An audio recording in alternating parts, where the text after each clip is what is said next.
What the hell? Don't believe it. This is crazy.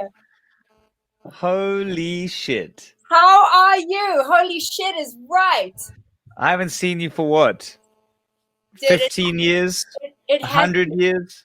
it has to be like 12 years at least. No, it's longer than 12 years. Oh, actually, I don't know anymore. Yeah, maybe 15 years. You look so good. You as well. Wow. You look like total rock star in your little studio there. Aw, thanks. I brought some lights up just to make it look like really cool. I've got like my own little discotheque happening I like in here. it. You know what I'm saying? Got It's- a little bottle of tequila going. Yeah, that's what I'm talking about. I'm drinking a little bit of this is a lovely little 12-year Loch Lomond.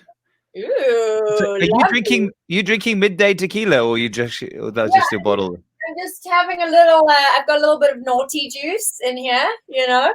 So this is tequila from Rancho de la Luna, which is the studio out here in Joshua Tree, where the Queens of the Stone Age and Foo Fighters and a bunch of the other guys track their records. So I got a bottle of their tequila, and it's really good, actually. So I see. Along with that bottle of tequila, you got a slight twang. Oh no, do I? It's very slight. I didn't notice it until the last second. Fuck, it's awesome to see you. Oh my gosh, my friend, it is so good to see you. How long have you been living there? I've been in the States since 2009. So it'll be 12 years this next year. It's 11 years. Do you ever come back? Are you here ever? I came back I think about 5 years ago or 6 years ago, and then about 3 years ago, I brought Alien Ant Farm out. Right. I read this stuff, but I don't know what's going on with you. And I also have. I wish that I had more of this beer, because this beer will knock you. This is the Alien Ant Farm beer that I created with the boys. What? It's a double hazy IPA, and it honestly, like, one of these and I'm literally like blacked out and like dancing on rooftops. It's insane. You're gonna have to send me a 6-pack from there. Gonna have to. Well, I'm hoping to come to South Africa in 2021 if this lockdown does. I mean, LA just went into the most insane lockdown this week. Yeah, again. It looks like you've got one of the worst lockdowns. It's like you can't breathe, you can't look at anything. Well, I don't know what it is, but I just feel like Americans are not that smart. You know what I'm saying? It's like, okay. It's like they just kind of like, oh well, you know, it's not going to happen to us, and then everybody's fucking sick. So amazing. I don't know why I'm having flashbacks. Okay. Oh no, I don't know why I'm remembering this. I have no idea, because 108 years ago. I don't know why I'm remembering this. I suppose because it stood out as really fucking bad. We did a gig together in a Durban car park. Do you remember this? Wow. They were expecting 10,000 people, and there was like 10. It was you. Oh, it was God. us, and it was Prime Circle. Those have we done? Come on, like. And I remember this distinctly. I don't know why. There were more bartending staff than there were people through the door. Do you remember? I don't know why I'm remembering this. Man. So I think we just fucking partied. I mean, that sounds about right. I feel like that's something that No, we had great gigs. But I just remember that for some reason. I don't know. I'm having like a slight tinge of remembering. I think maybe it was at like the Suncoast Casino or something like that. It was something arbitrary. It was weird. I don't know. Anyway, tell me stuff.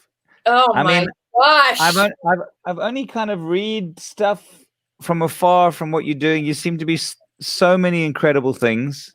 Thank you, man. It's like I feel like South Africans have a hustle bred into our DNA, you know. So I mean, literally since I arrived here 11 years ago, like the hustle has not stopped, dude. It's like it's just straight up every day. And especially in the entertainment industry, it's like, you know how it is. It's so difficult. And to like actually pay the bills, you have to be doing like 20 jobs at the same time. You know, like front woman, songwriter, stripper. You know what I'm saying? I feel the same, man. I haven't done that. But Oh, I have. No. you have? Tell me all about it. Yeah, carry on. Hold on, I'm just talking myself up here a little. When you went to LA, did you have contacts there, or you just go cold? So, it's like, can I just tell? It's noon there, right? Yeah, it's noon. I just love that you respect this podcast enough to be drinking hardtack during it. That's my best. Man.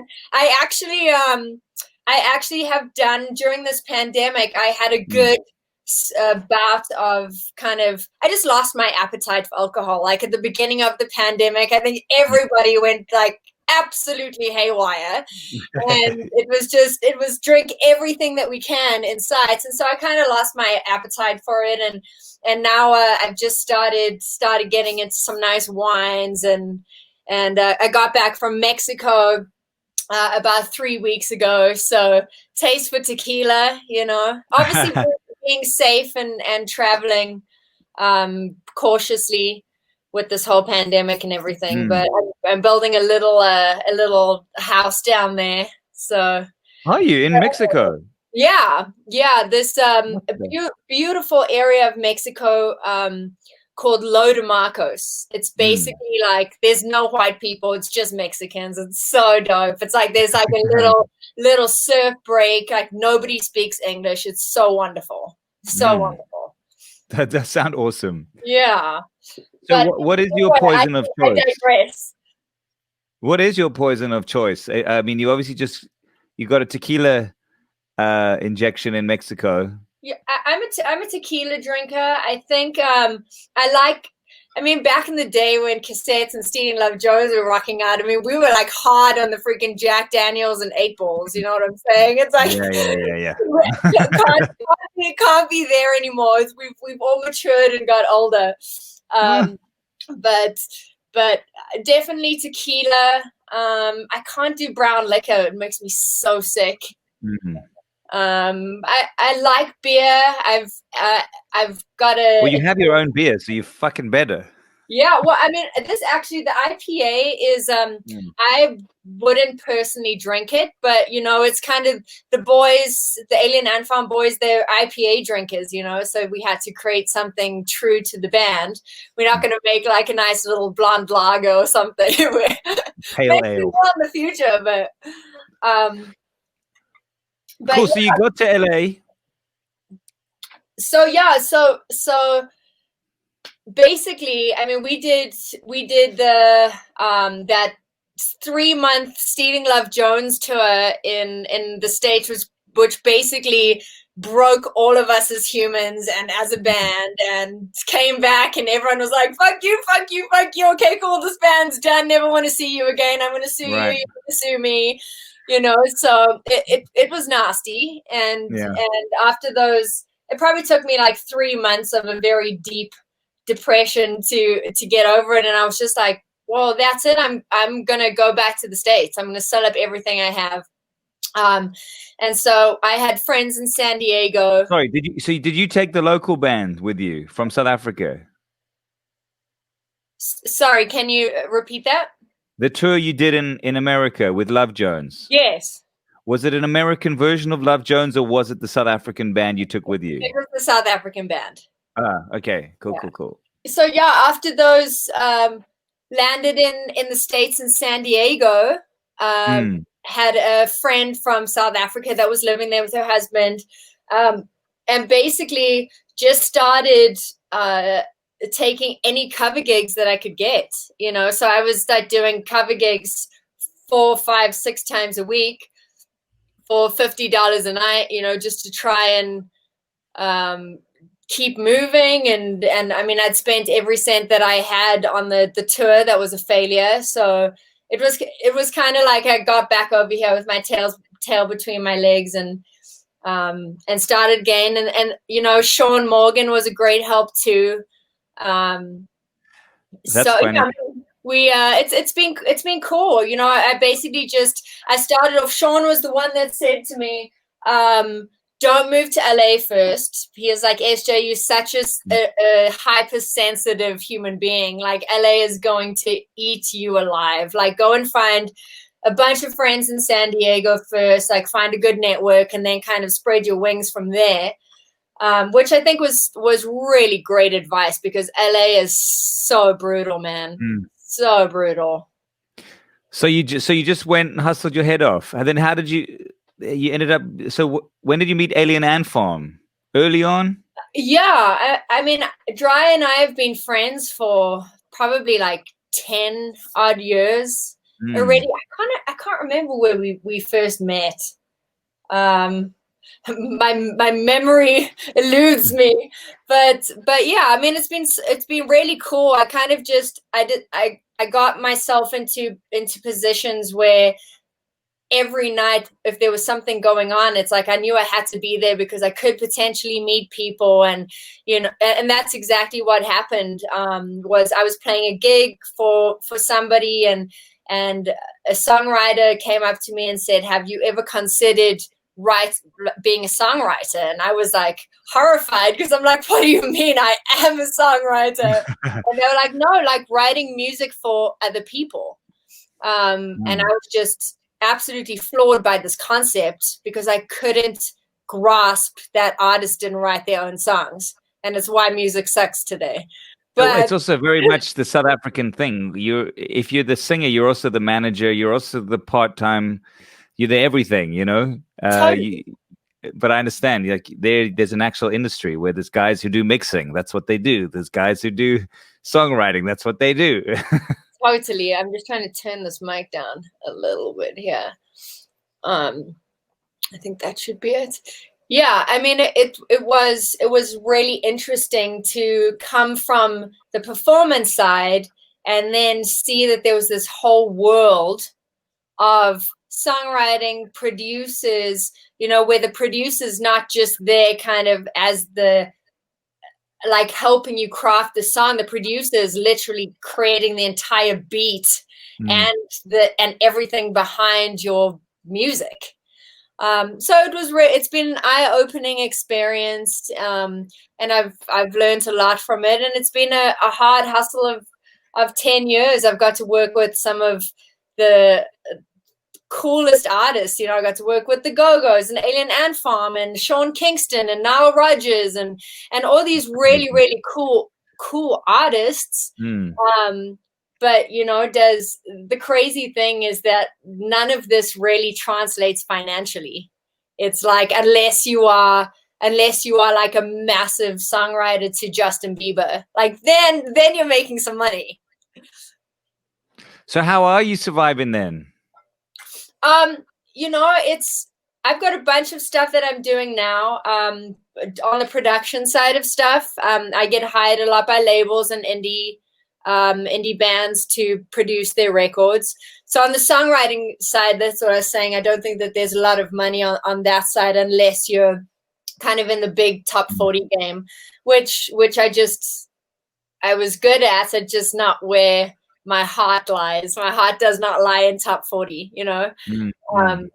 But yeah, I'm You're producing rock and roll queen. Totally. It's been cool because I've learned so much, you know, being in the production. I mean, being in the songwriting seat, I got to sit and learn over the shoulders of some of the world's biggest pop producers, like J.R. Rotem and Alex the Kid. You know, all these guys where I would just sit and kind of Google and ask myself the questions like, I wonder why he's doing that. Why is he using that on that kick drum? Why is that's an interesting? Why is he layering the bass 3 times? So, you know, all of these things, I've received an education that I could never pay for. So are you a producer at heart, a songwriter? What's your? I know, horrible question. I would hate someone to ask me this question. What is your lane? Okay, let me ask you this. What's your passion then? That's better. You know, I think I'm an artist at heart, and hence I've allowed this We Are Pigs project um, to come to birth. It was just you know, learning the behind the scenes way of things was incredible, and I loved Mm. learning it, and I'm great at it, you know. But it's just, you know, what's so frustrating is just like every day I'm working with artists where I'm just like, and I'm cutting the vocal and I'm laying it down, and then the artist can't do it as well as we can, and I'm just like, oh, this is so frustrating for me. It's just like, damn it, like if only I'd known, if only I was 20 years younger, you know. Well, you know what I always think. You know, the show that is my favorite show that I've ever seen on television is this show. Now I've forgotten the name of it. The songwriting one. Oh yeah, it's called. It's What's I it actually called now? haven't watched that. It's first of all, it's the best fucking thing you've ever seen, right? Rubbish. I promise. This In is what way? in this way, right? You have this is the show. I'm trying to remember what it's called. I mean, for you, you will love it. It's so niche. This is what happens. A well-known artist sits in a room with three of the biggest songwriters in the world. So it's Ryan Tedder, and it's like the two other motherfuckers of all Right. songwriting. Esther Dean, I think, is on it, right? That's right. Four songwriters come in and pitch their song to the artist. Oh wow. So they say this is the song, and then they just play it. Now in the room, the artist and the three songwriters workshop the song with the artist. The artist comes and goes, Baba Black Sheep, have you any wool? And they go, fuck, that's really awesome, but I don't know what you've done there. Let's just try put a B there. Hold on, pass me a guitar, blah, blah, blah. So like over a minute, they workshop the song. That's Then one of the songwriters goes home, three of them stay, and they each get assigned to one of the producers. The producers choose one. Then they go to the studio for 2 days. Then they come back and repitch the new produced song to the artist. The artist chooses a song and puts it on there and does it themselves, and it goes onto their album. Interesting. That's cool. It's cool because you've never seen that process on TV. You living it. Right. I mean, that is the crazy thing is that, John, that is how music is made now. And I feel like, and I mean, maybe I'm going to get a little bit too open on this podcast, but I feel like that is the authenticity that is missing from music today, is because because artists are not writing their own music. And it's like, and I've been a part of the problem, is that for the past 10 years, I've been working with these huge songwriters, huge producers, and it's been amazing. We're creating these insane, these insane songs together. But it's just like somebody else takes it and sings it, and there's authenticity that's lost in that moment. You know, see, I would agree with you. I would ordinarily agree with you. However, this show, you got to see this show, right? Oh, well. I recognize this, that a lot of artists, these artists, especially these big guys, they're not looking for a song. I mean, okay, it might be part of the theater, but I've appreciated this. These artists who are not always songwriters, who are taking other people's songs, and actually, I'm still building up to the point that I was going to make. The point I was going to make was, I always feel for the singer. Sometimes the singer who's singing his own song, it like breaks your heart when he sings it, and then when the pop star sings, it's not actually so good. He's better than the pop star, but anyway. So that I was sympathizing. But the thing I recognized was that these guys are looking for songs they can genuinely connect to, not for pop songs. Right. And they change the lyrics, and they don't. A great song, more often than not, they'll say, that's a #1 hit single. It's not for me. I really need to identify with what you're singing about. I want to know more about what it's about. And if I can't connect to it, I don't want to do it. That's great. But I do hear you. I'm not...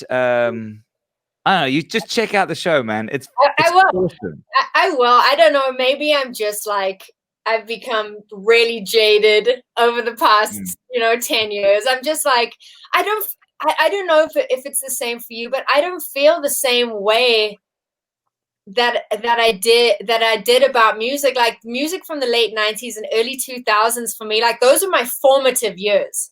And it's like I do not feel the same way. I do not feel that or everything's too polished and perfect now. And it's just I'm just like, ew, it's cookie cutter and there's nothing original anymore. Well, I'm gonna disagree with you now. You're right when you talk about top 40, but the cool thing is there's the 50 trillion artists doing the coolest shit ever. Exactly.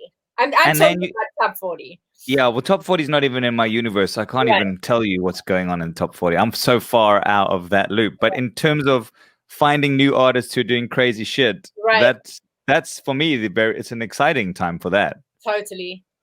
Yeah, I guess I don't spend a lot of time listening to and searching for new music just because like 16 hours of my day every single day is producing, writing. So when I get a chance to not listen to music, it's like, silence. Which is bizarre. I've got a okay, this one's gonna sting. Ooh. I've got a question for you.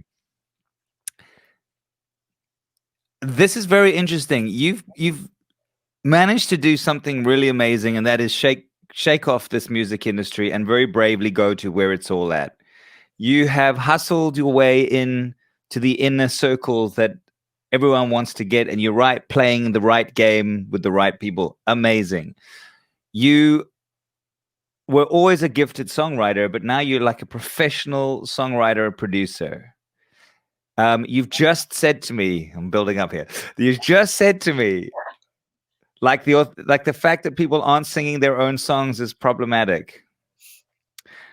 Why is the first song out of the gate of your new project a cover song? So we were in the pandemic, and I didn't actually know if I wanted to or when I was going to release this project. And so I was like, I honestly just woke up one morning and I was. Sorry, I don't want to interrupt you, but it's a fucking great song. I was just asking. Well, I mean, Slipknot is incredible, and Duality is probably one of the best written metal songs of all time. So it was definitely super risky to do this, and it's a little bit of a weird interpretation, but we were in the lockdown and I took it really seriously. So I was having nobody around and I just hit up Terry from Alien Ant Farm and I was like, he's a huge Slipknot fan. And I said, do you want to do this song as the first, we'll just release it as a pandemic cover. Cool. Like a quarantine cover. And he was just like, yeah, cool. We'll see how it goes. And it just, organically it has over 250,000 streams on Spotify. Like that just blows my mind. So cool.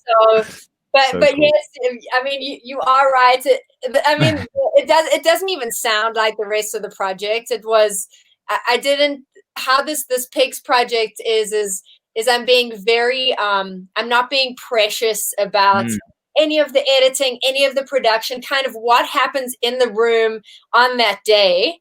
Including the demo vocals is pretty much how I'm leaving all of the songs. So that it's ugly and it's a little bit out of tune and but it feels to me like when I listen to the early Deftones stuff or when I listen to the early Incubus stuff, it's how it makes me feel. It's like it gets under your skin. So cool. So it's just, I guess it's just art, we're having some fun. And give me the list of collaborators on this. I watched your video of you producing the Duality track. Which was really cool as well. Oh, thank you. But I see you've got some collaborees that are very interesting.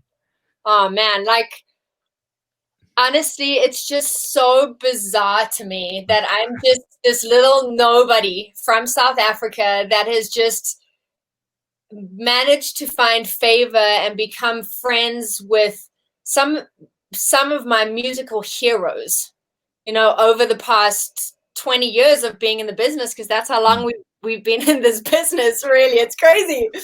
But I met the Korn guys when I was producing the Grey Days record, which is the project that Chester Bennington was working on just before he passed.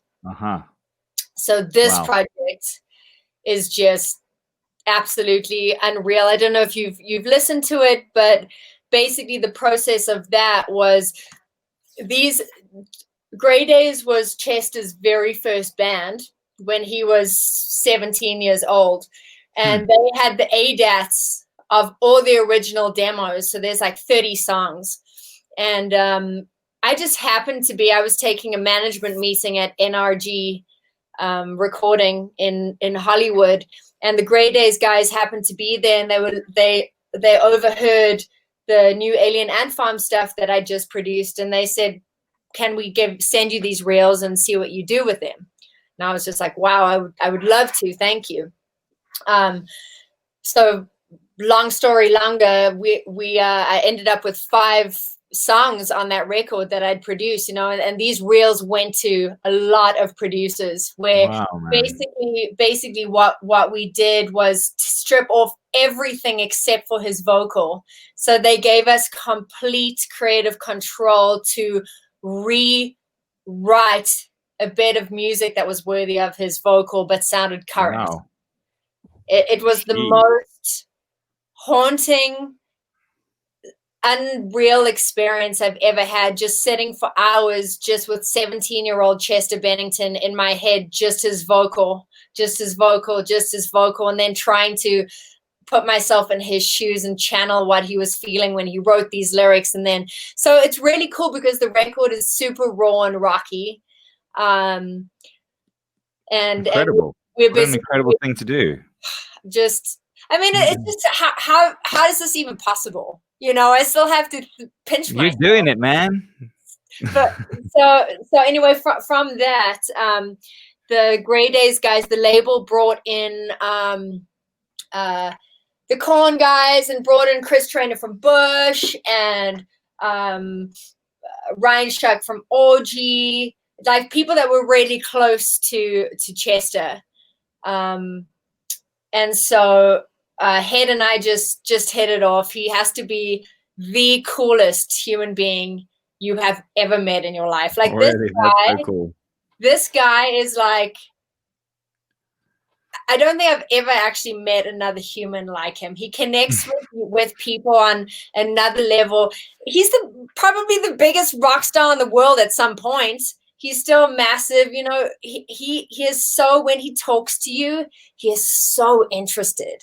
Like with these songs that we're doing together, he's texting me. He's like, hey, are my vocals okay? Like, hey, can't wait to hear the mixes. I'm just like, how is this? Like, this is crazy. So that relationship sparked from Chester. And it's just been amazing because so much positivity and favor has come out of such a tragedy that happened with Chester. So it's I just feel so blessed, and it's been a great little journey. The POD guys, I mean, I grew up on POD. I don't know if you knew, but I didn't know you grew up. Sorry. No, you're good. I was a big church person before I moved to that. I knew that. I remember. So I grew up only being allowed to listen to Christian music, because secular music, I would be going straight to hell. So it's just like, it's so crazy, this journey, and POD was one of the first records that I owned. And those guys have been so cool. And then freaking Billy Corgan, like, okay, now this one needs explanation. I mean, to this day, Siamese Dream is still my, the thing that fucks me up about Siamese Dream is that the guy was like, what, 21 when he wrote that, 19? It doesn't make sense to me. It's not possible. That man is he's a pure genius. Yeah. And so how have you met Billy motherfucking Corgan? Yeah, crazy. Well, it all started with Stealing Love Jones. Jason Every, who was the guitar player for Stealing Love Jones, I remember him. Yeah. the guitar player for Ketamine. Yes. Or was the songwriter like for Ketamine, lead guy for Ketamine. They won some international Smashing Pumpkins Battle of the Band tribute thing. What? So he got, before Stealing Love Jones, he was flown out to Chicago to perform it with the band. With This is a crazy story. You realize that? Crazy. Yeah. So they were flown out to Chicago to perform in this Stealing Love Jones, listen to me, in this Smashing Pumpkins tribute concert. So that's where Jason met Bjorn Thorsrud, who produced a bunch of the Smashing Pumpkins stuff. Fast forward, we're in Stealing Love Jones, and Jason says, well, let's see if Bjorn will come out and do the Stealing Love Jones record with us, you know. So we gave him. For some reason, I remember you doing this. That's actually, I remember this part of the story now that you mention it.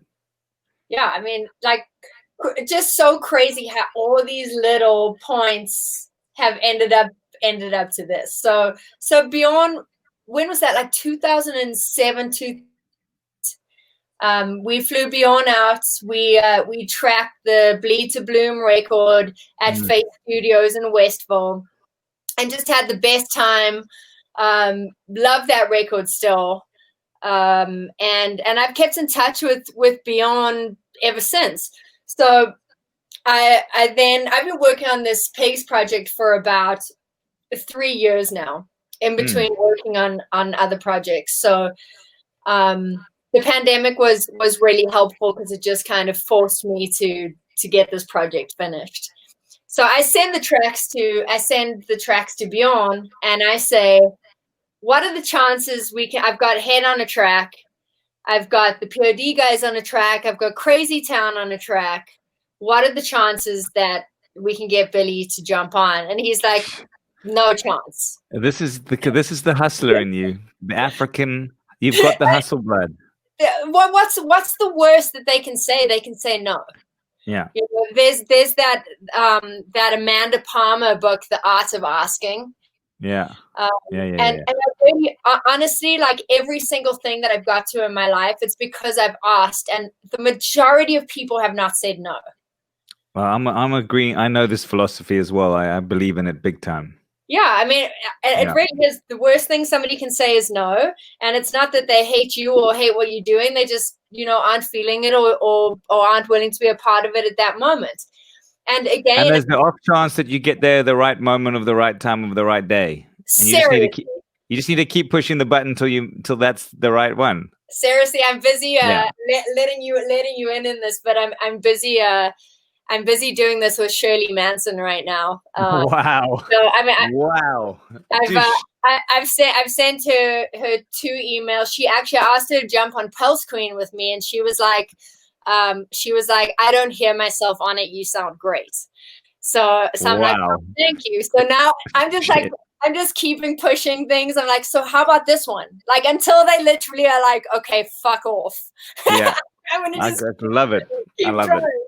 Yeah. So anyway, back to Billy. So Bjorn's like, well, I'll send it and see what he says, but I'm almost 100% sure it's going to be a no. And Billy wrote back, and he's like, I absolutely love this project. Would love to be a part of it. Can you send me the stems for the song Pigs, which is the one that he's jumped on. And it's just crazy because in that time and place with the pandemic, and he was also just finishing the Smashing Pumpkins record. So the guy is busy. And he took a couple of days out of his time to collaborate with me on this song. And I'm still... Were you doing this remotely? So obviously it's pandemic time. Yeah. So you haven't been in a room with the guy yet. That's No. coming. That's going to be the album launch party. That would be amazing. I mean, he's been so kind. And, you know, the funny thing is when you're in the industry, you hear so many stories about people and, you know, you don't always hear positive stories about people. And Billy has been nothing but incredibly affirming. He's just like, Billy, look at you, Billy. Well, it's just crazy. Phil. I mean, who am I? Nobody. He's the greatest songwriter in the world. And he's like, dude, I like what you're doing is genius. So I'm just like, wow, thank you. Incredible, Esjay. So it's cool. We're doing something right. And I think it's so crazy, John, because I feel like age just doesn't even matter. You know, I feel that we're only just now hitting the sweet points in our life where some people get it earlier, and maybe I'm just a really late bloomer, but I feel like everything coming up in these past 20 years of us, from Stealing Love Jones to playing in other bands to production to songwriting to all of this is funneling into this pivotal moment. There's just a shift in the earth that I'm feeling, and I'm really excited about it. I mean, Pulse Queen dropped on Friday. Spotify went and put it on like freaking 5 of the biggest playlists on Spotify, like with 700,000 plus listeners on it. Apple Music did the same thing. It's had like over 20,000 plays in 3 days. Like this, the band's not even heard of. Have you negotiated this stuff, or do you just released it through social media type of thing?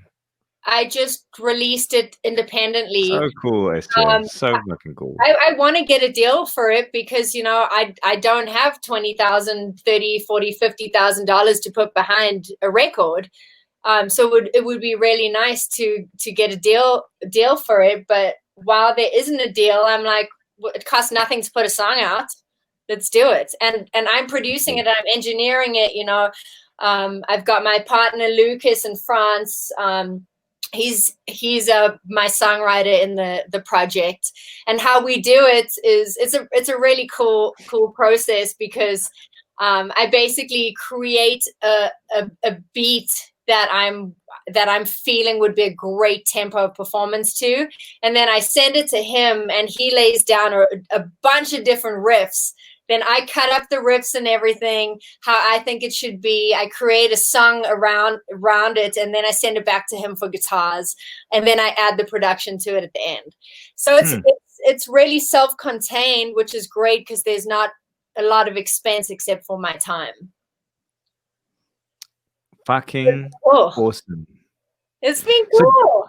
So what did he on that song that he's on, Pigs? Is that the song he's on? When are you releasing that, and what does he do on it? So we collaborated on the songwriting. He changed some of the music, which is really cool.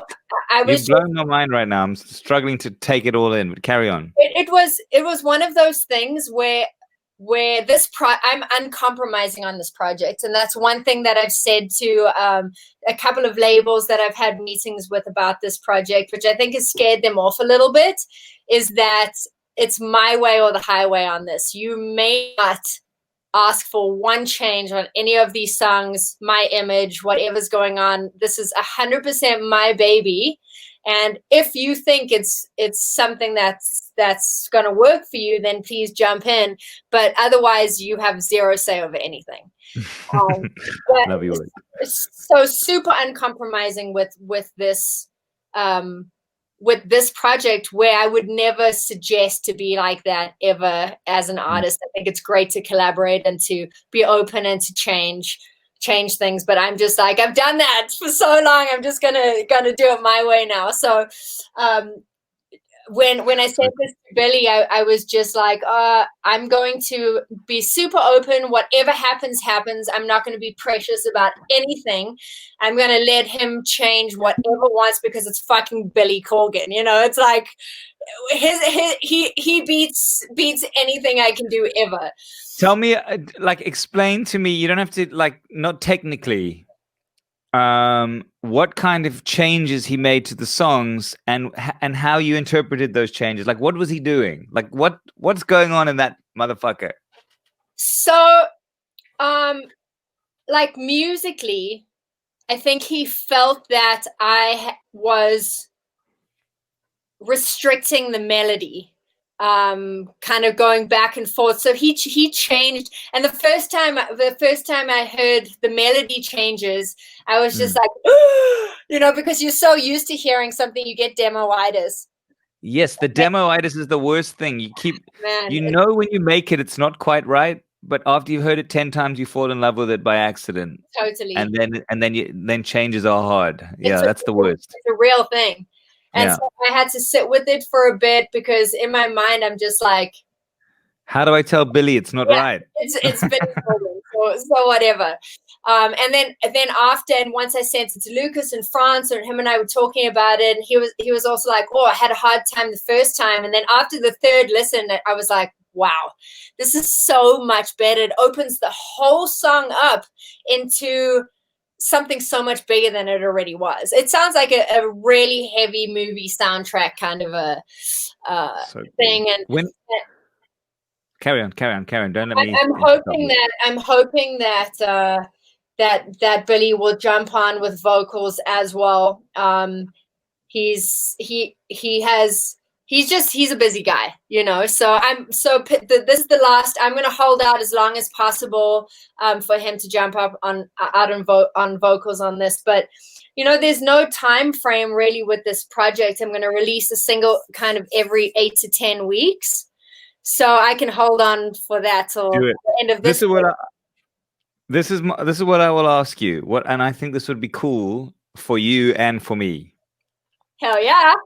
When that song drops, I would love to interview both of you at the same time about the making of the song. Oh my gosh, that would be so cool. Because I would love to understand, like, I'm intrigued by this process, that you're living it, that you've written this thing, you've produced this thing, you've put it through to your hero.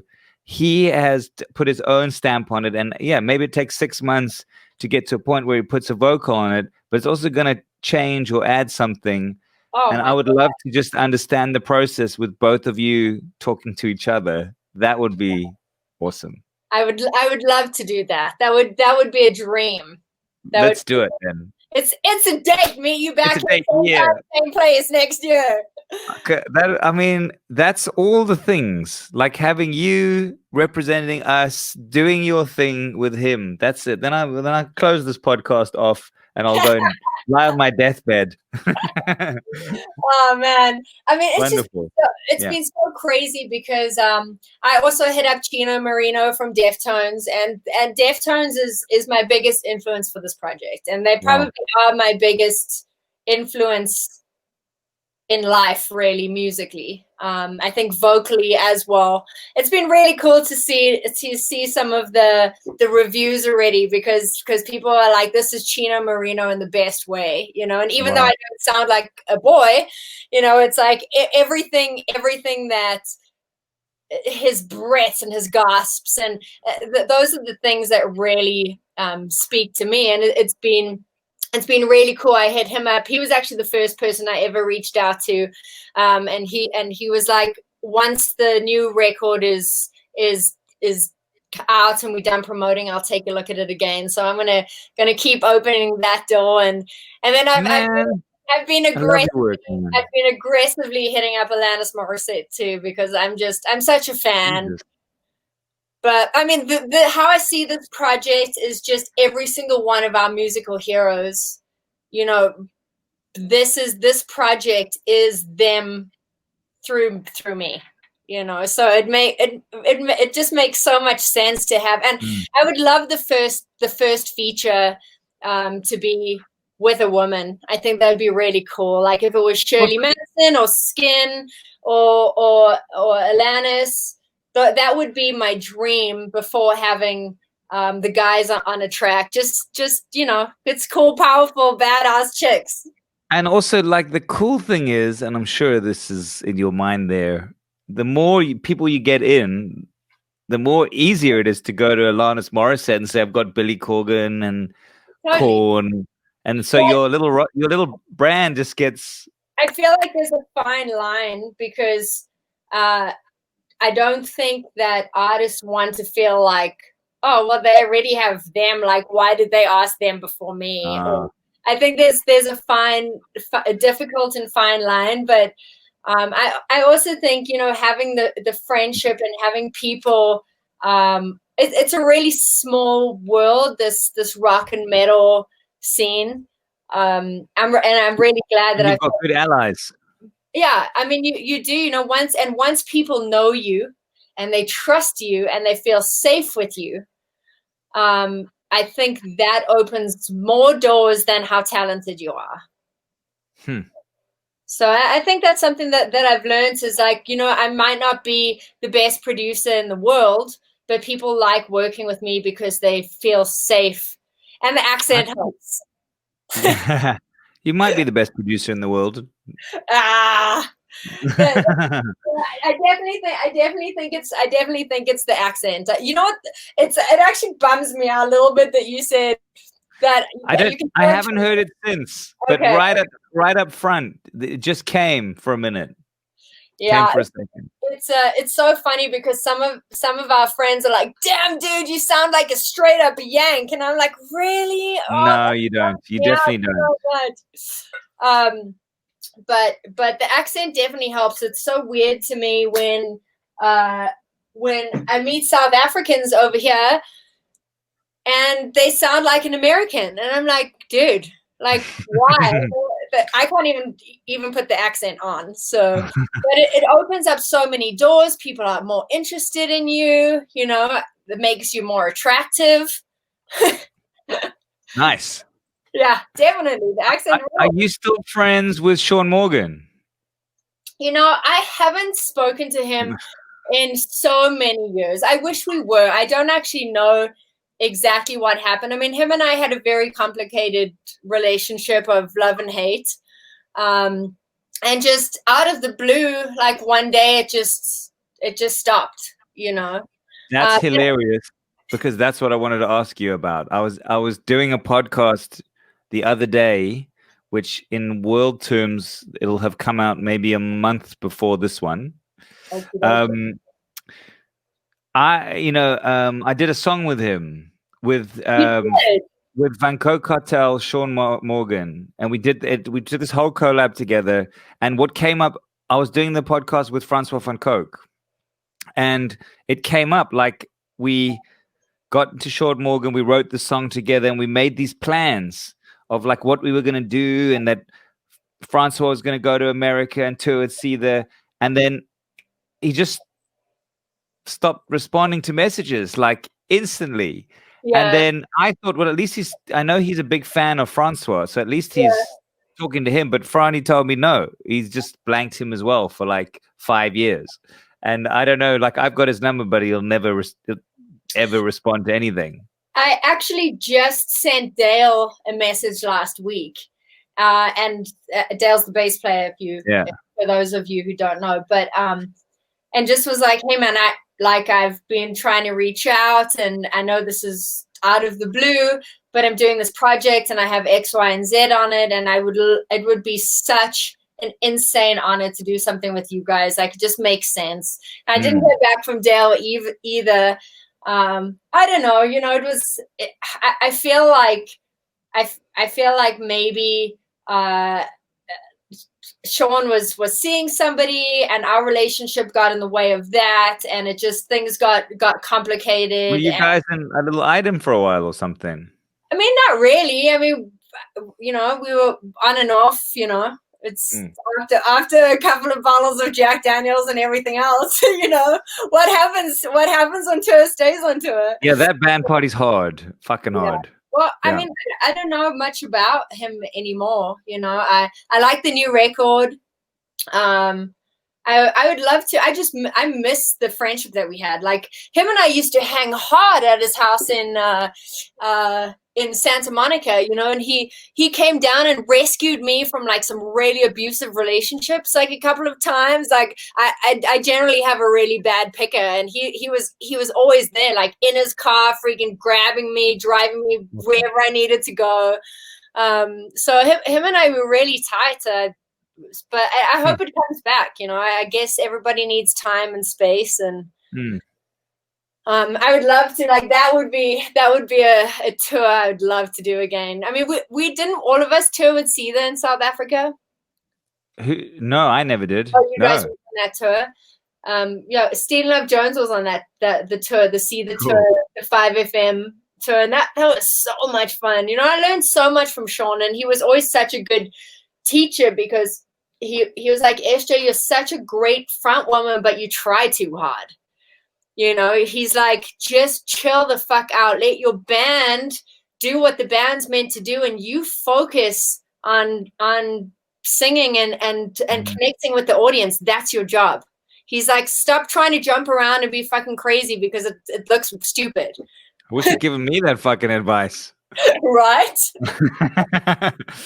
The advice we wish you had given us. Yeah. That's cool, man. I love you. You're on a great journey, man. I'm very happy for you. You look happy. You're doing amazing stuff. Good. I have chickens now. Like you said that to me the other day, and I was like, "What does she mean? Is this some sort of weird metaphor for something?" And you were like, "No, I've got fucking chickens. What are you doing with chickens?" I actually think one of my chickens is about to have her first egg. I've been trying to eat less meat. You know, strangely enough, coming from South African, I will always be a meat eater, but I wanted to try and just cut down, like not eat meat 3 times a day. You know what I'm saying? So, and I also wanted to, I love eggs, and I thought, well, it would be really cool if we raised these beautiful, happy eggs. So where do you live that you can have chickens? You're obviously not in a flat. Oh no, I live in Joshua Tree. Oh, you live in Joshua Tree? Yeah. So well, I'm just before Joshua Tree in an area called Yucca Valley. And Yucca Valley. How do you spell Yucca? I'm gonna Google it. YUCCA. New word, Valley. Yucca Valley. Okay, now I'm seeing what's going on here. Yeah, so it's in the middle of the desert. Whoa. This looks crazy. It's straight up like people eat people out here. It's great. Fuck, look at this place. Okay, cool. Carry on. So yeah, I bought a house out here like 2 years ago. The real estate in California and the States is just so absolutely retarded that I just couldn't justify paying like $500,000 for a freaking square box with no parking where homeless people are like shitting on your doorstep. You know, that's literally how LA is. So we got a place, bought a spot out here and been fixing it up for the past 2 years. So it's been a labor of love and a mission for sure. But it was affordable, and now it's mine, and it's awesome. So late bloomer, all these things. You know, look. I don't know. Maybe this is what I am. You. I am you. I'm also a late bloomer in a big way. I don't think I'm trying to remember. I don't know. We were friends. We weren't that close. Oh, we had a mutual friend. Were you dating my friend for a while? I think you were dating my housemate. Does that happen? Did that happen? I don't know if I should mention his name. I will. I can always. Were you dating him? I don't know. You were dating him. I think you were dating my housemate, my mate. I was a very, very, very messy young girl. We were all. I probably dated all of your friends. No, you didn't. But I know that I do feel like we didn't. Yeah, I felt we were probably similar similarly out of place fish in a way. Totally. Yeah. I've been watching you from afar for 10 years. I've always been such a huge fan of you. Such a huge No, now fan you're just talking total shit, and I know that for a fact. No, I'm really not. I'm really not. Like I think it's sad that sometimes we don't keep in touch with people, you know, and it's only when big things happen in life that we want to. But I understand everyone's busy, and I mean, it's not really an excuse. But Facebook and Instagram and all these things, and it's been cool. Like I was on your Instagram live when you and who was on Springbok Nude Girls Arno. yeah, you and Arno on. So you know, I've kept in and watched all your stuff, and it's just so cool. I want to know what you've been up to, like what's happening in the film industry. See, I'm first of all, I just want to say I'm super proud of what you're doing. Oh, I'm super jealous because I think I could have been right there. I don't know. I've struggled. I've really fought my way through the local music industry. You know, maybe we are kindred spirit who had two different paths. Yeah.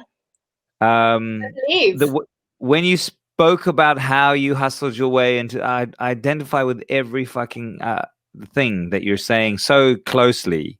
I love that what you're doing is working out for you. I know that we are, you know, everything I've heard from from 2 tracks, I just know you're on such a good wicket. And that it took this fucking mad path to get onto the path that you wanted to be on. I'm also had a fucking crazy path of stuff. Also, I still feel like, I'm not trying to say this to be dramatic, I still feel like I'm totally alone, except for my business partner, Carl, obviously. In the music industry, maybe not true. Sort of, I feel kind of hated by everyone, or like have fought with everyone, or try, you know, because I do the part I guess I'm jealous of. This is not making any sense. This is the whiskey talking already, all right? Oh yeah.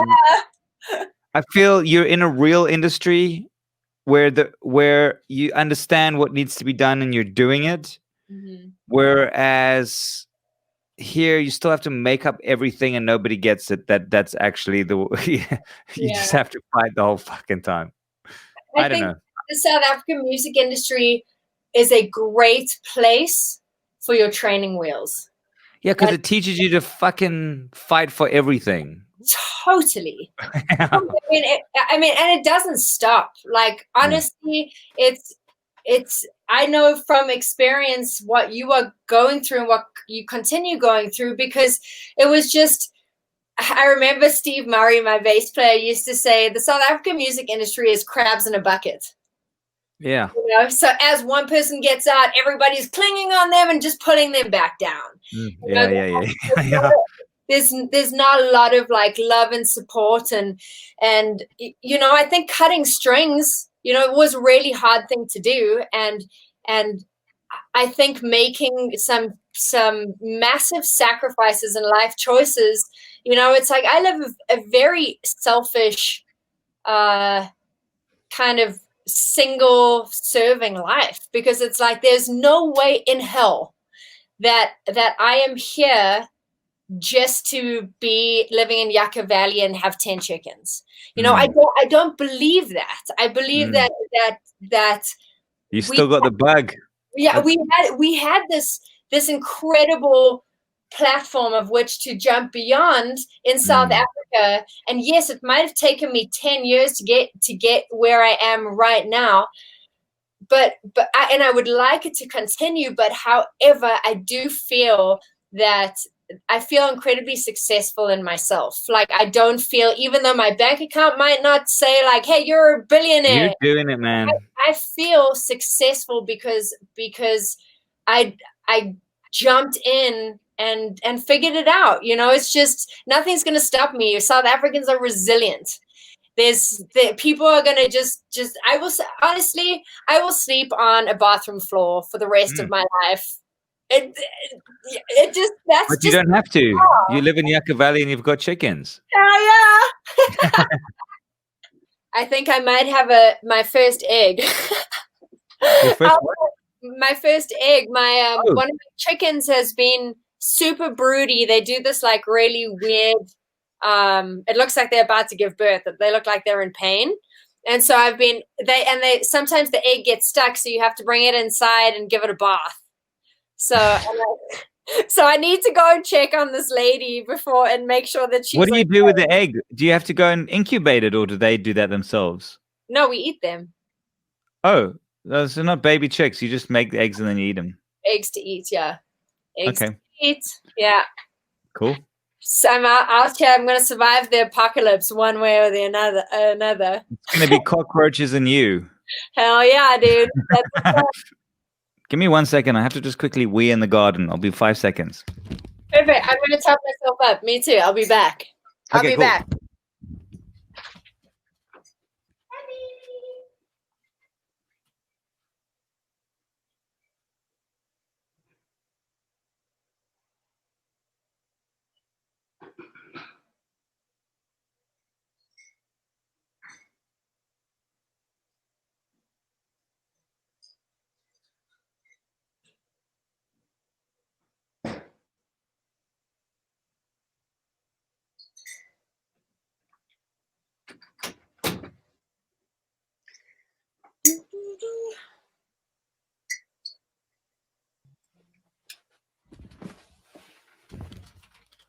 I love that you just have a quick pee in the garden. I just love that we're chatting. There really is. You and I are the same. Like we have this thing in us that we're going to get to what we need to get to some way or another, one way or another. But it's just 1,000 no's is just 1,000 no's closer to a yes. That's the way. I love that. I love that. It's like the same as in the music industry. It's like for every 1,000 songs you write, you get one placed. Yeah. Like that's kind of the vibe, man. It's crazy. Yeah. You know, it was going back to like the songwriting side of things. When I first got into the songwriting game here, probably like 8 years ago, I was in 2 sessions a day. So it was like you'd wake up from like, you'd go into session at 10 until 4, whatever, you'd write one song, then you'd go into another session from like 6 until 2, you write another song. So I was writing like 500 to 600 songs a year, and maybe one of those songs would get picked up by labels. And I just feel it's great for a certain amount of time, because really honing that craft and getting your chops up, you know, like learning how to songwrite and just like getting your melodies flowing and like just opening yourself up to all sorts of interesting lyric ideas. But I just think there's only so long you can do that before it's just like you're just throwing out these machine songs, you know. It's and I think, yeah, I mean, I don't know. I guess I'm just at a stage now where I'm so grateful to be back in the rock and metal lane, because I feel that it's more authentic. You know, even though it's still the same bullshit, labels are putting the artists in. But that's the thing that makes it, is if it's what you're passionate about, and I think that's what I feel like you're expressing. You're writing all the stuff that isn't you, and you're going back to doing what is you. Totally. What you're passionate about. That's what's going to make this project successful, is that you're doing not what you think ought to be done or what the industry needs. And I think the one thing I really do think is that the mad new digital era of the world has made space for passion projects and turned them into superstar projects. And it's the pop stuff that is not interesting. I love that. That's so cool. Yeah, I'm excited for you. I think what you're doing with your We Are Pigs is fucking the right thing at the right time. Everything is right. It's amazing, and even Billy Corgan thinks so. Yeah, I know what. I mean, it and feels Korn thinks so. And the affirmation is lovely. And Shirley Manson just told you, "Fuck it, you nailed this shit. There's no space for me." I mean, what the fuck are you even asking questions for when that happens? I know it's pretty cool, I do have to say, but I'm kind of like, at the same time, I'm just like, oh, come on, just jump on, it'll be so cool. You know? But maybe she's right. Maybe you don't need her, and maybe the maybe the search for these high profile collaborations is the insecurity in you, and maybe you don't need it. Maybe you don't need any of these fuckers. Maybe this is the project that is you, and you got to just lean into it and make it happen. And if Shirley Manson tells you hard. you've nailed it, you fucking nailed it. Listen to her and let it go. Yeah. Well, that's what happened with Pulse Queen, which is cool. All right. Well, cool. right on. What do you think of the song? I know it's I fucking love it. I mean, I'm you know, I listened with different ears. This is why I love it, because like you, I'm looking for the craft as well as the stuff, and I just love how fucking raw. I love what you're doing because it sounds like you. It reminds me of I haven't seen you in how I was on stage with you 15 years ago, and that's who I feel like I'm listening to. Wow. That person, and that's really cool. I love that. I love that because I feel like Stealing Love Jones was such a. I look at the band now and listen to the songs, and I'm just like, I don't relate to it at all. It's so crazy. I guess it was that little buffer stage that I needed to get from the church to where I am now, which is cool. But it was a weird identity. I was so confused. I mean, I'm probably still confused, but it was this weird little thing that kind of worked, But I just want to say, I'm not saying it sounded like Love Jones. Yeah, no, I know. I felt like it. What I'm hearing now is who I felt you were. Like we used to chat and trade music and stuff. Like who you really are is in what you're doing. Totally, I agree. It feels so good. Like it's such a hard thing to explain to people. Like I really just I feel like South Africans are a very special breed of people, and our culture is we're so loving and so funny with each other, and it's just, I find it, even though I've been here for so long, I just don't find the same warmth with Americans. I don't find the same, I can't laugh the same. I can't just be myself, and then you get around to South Africa and all of a sudden you become this silly, goofy little thing with all your colloquialisms and that's what I miss, man. Like all the things that we grew up with, all these silly little words, it's like I'll drop one in a sentence and people are just like, what? Like, I'm definitely gonna have to come visit you over there, and we'll have to go. Cheers to you. Cheers. Esjay. Woo! A decade later, and I'm happy for you, man. I feel really happy that we did this. What is the time now? 12:55 p.m. Woo! Snack time. Write fucking songs. Stop fucking about. I'm going to. I'll chat to you soon. So much love. Mwah. Thank you. Bye. Bye.